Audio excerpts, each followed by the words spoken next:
Jack, I think I see an unfoldment taking place in that if we look at governments, and it's easy to see how the government is a dying institution in a very real sense. You see some things I haven't seen yet.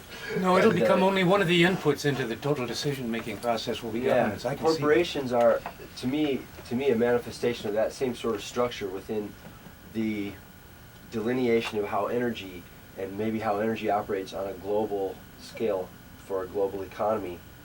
And, you know, like you said, all those businesses would go kaput if they just legalized it. All those businesses would go kaput. It would have to hit a certain window to allow the space for the energy to flow without a lot of disharmony in what's going on currently. So I can see how those delays. How would you get it to flow with the disharmony of what's going on? As the corporations have used, it's no mistake that their other hand has been in the chemical pesticides and fertilizers. So first of all, what I see unfolding is sustainability, a world that sustains and keeps going, and any number of worlds that don't, all around it. All of us come here and we choose our way through this world, and you choose your way along on the sustainable one, the one that keeps going, and it is there, or none of us would be here. And the one that does that is a hemp-based world. So you, speaking as a herald, pointing the way towards the one element that seems to be the one that is the sustainability. And it moves through, and those of us who choose and continue to do so will unfold a world that allows a space where government, corporations, these are the people. You don't want George Bush's life. Those are the way that you put your energy out in the world to manage the energy of the world. We exist at a time and place where uniquely we've witnessed the birth of an electronic nervous system for a globe. We lived once in an agricultural economy, but we formed a sort of oppression that was even worse than racism or nationalism. It was about our families. We would shoot your ass if you were in our family over the holler. You know, it didn't work, so we had to figure out something else. And so 100 years of grief at all costs, hiding money from ourselves by eliminating something from the economy that we keep books for the beast, for him to look at. We hide the money. We work as hard as we can to make ends meet, and then we work a little bit extra harder to buy that sack of buds or that pint of whiskey. And that money doesn't even get accounted for. It's all hidden money. It's as if we looked at this paper and, oh no, the end is near. Well, the end isn't really near because we've been having all this fun down here. It's still flowing around, baby. That energy's moving around the world. It's moving.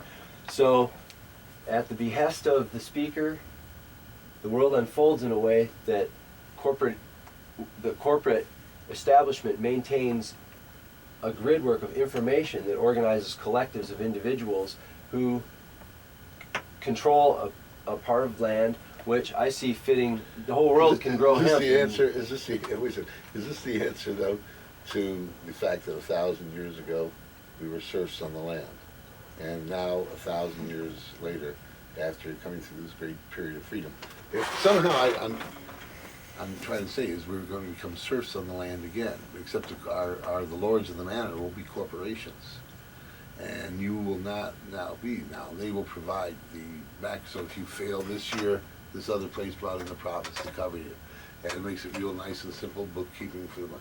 And I think the world would like to go back to a nice farming community. Right. And I'll tell you, if it doesn't go back to a farming community and a general we're going to kill ourselves.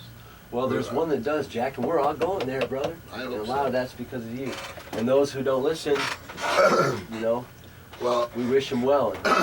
This is what we learned that night in 1974. We learned all this information, extrapolated. We were able to see an extension in our mind that kept saying, hey, hemp's the #1 plant on this planet. How could we have missed it? How marijuana? We hadn't even come to the concept of calling marijuana hemp yet. The enchanted forest that we left. Well, so it went away. So what we did was we started going out and telling other people about it. And I'll tell you, Ed and I we took a lot of ridicule from close-up friends. I mean, there was a few people that hurt us, but they thought must have way overextended this, because how come nobody else noticed this? And I didn't know why. It came some years later that it became obvious to me that Rabelais, the French satirist in the 16th century, obviously knew about hemp. He had made books up about the herb plant gruel. He was thinking about this plant that make all the paper fiber fuel, food, for the world, save the world, burn in deserts, grow here, grow there, grow everywhere, and until the planet got back on an even keel, would take care of the planet. Yep. And that plant had to be hemp. Turns out that his father was the biggest hemp grower in France, or what was then provincial France, and so he must have had plenty of experience. Surely that's where all the cigarette papers in the world have come from. Yeah. So it was. This is 16th century too, you know, and we'd come up with this idea that maybe marijuana would have a good effect, and then now this 1974 that it might save the world. And for the next 5 years, it took us to get even a few. Our families were hard by to listen to us. They had to listen to us.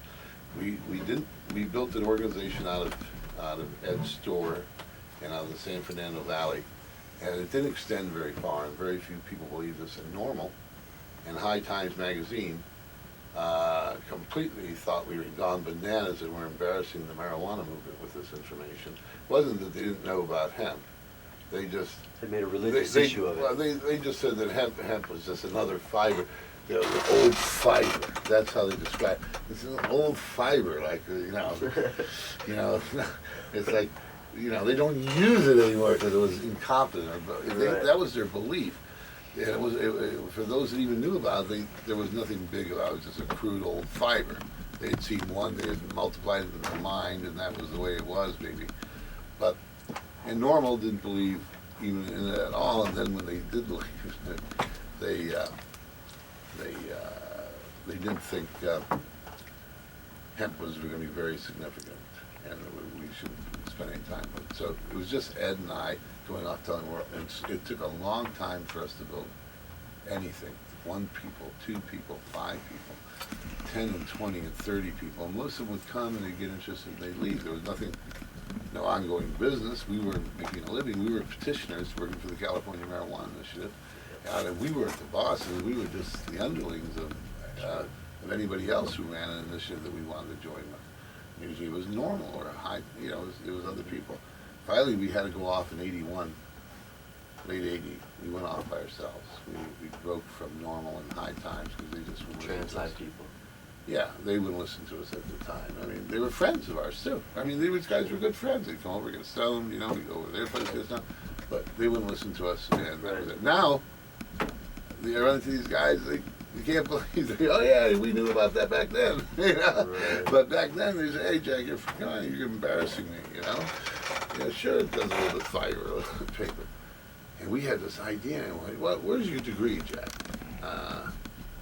You don't have a degree in agronomy, I don't have a degree in anything. He says, well, it'd be more acceptable if you had a degree. It's just the truth, Edison didn't have a degree. You still play his record players, Still turn your all damn the lights sound on and off, system, brother. lights on and off. And it was that type of thing. And we came to this realization, and we started putting out and we got vilified. And personally, in front of other people, for instance, Normal did it in the 1977-78 Playboy Mansion party that they had for Normal every year here in Los Angeles at the mansion. And we were well-off guys. We made money in the paraphernalia business, and because we had stores and manufacturing, and we could go to these events. And these guys would tell us, those guys are crazy. They think marijuana's going to save the world. This is 77, 78, And you have to be over there. We never got to speak directly to him, And politicians by the left and the right were there. The guy that's president of the assembly, the head of the assembly, can't remember his name. He was there. Just incredible, powerful politician. And every time we got up to anybody, any group, and we began to put in this information, people would just, Jesus. And and these guys were probably coming from the way they balanced and rated everything, thought we were machine, thought we were crazy. Right. And this is not last week or last month. I still get that now and then for a bit. But I just,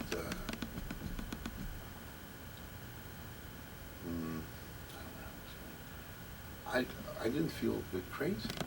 I knew this shit. I mean, once you know something, and you know it. You know it at like what we think is a God level, because you know this is it. You've seen it in action, you've heard millions of first-hand accounts of its growth, of its uses. You've read back through the history, and now you're not reading history as a single-dimensional thing, but by knowing it, rereading it over so many years, you get around edges, maybe not of everything. There's still folds and folds within that stuff, but it's always at a deeper level. You can massage the information you're getting. And, if you stop and think and put it through a questionnaire, you can think of a great questionnaire and other questionnaires and sub-questionnaires because you now have the experience to do it. That's the difference between authority and somebody who's experienced has the experience and authority to somebody who's read about somebody's experience. Right. Or has read about somebody's experiences and come up and become authority on the subject. So it was all this, and pot was going to save the world, and we were sure of this. And we were sure, well, it's a simple thing to sell. I mean, marijuana's going to save the world. Did you hear, Dad? Yeah, I know. It's really good. It grows really well, and it makes paper. Do you have any marijuana paper, Dad? It's 75, 76. I'll find you some. And do you have any marijuana clothes? I have a marijuana jacket, 80, 81 Cap 98. I still have it. It's worn thousands of times. It's gone through everything you can go through. It was not treated like a special class of item.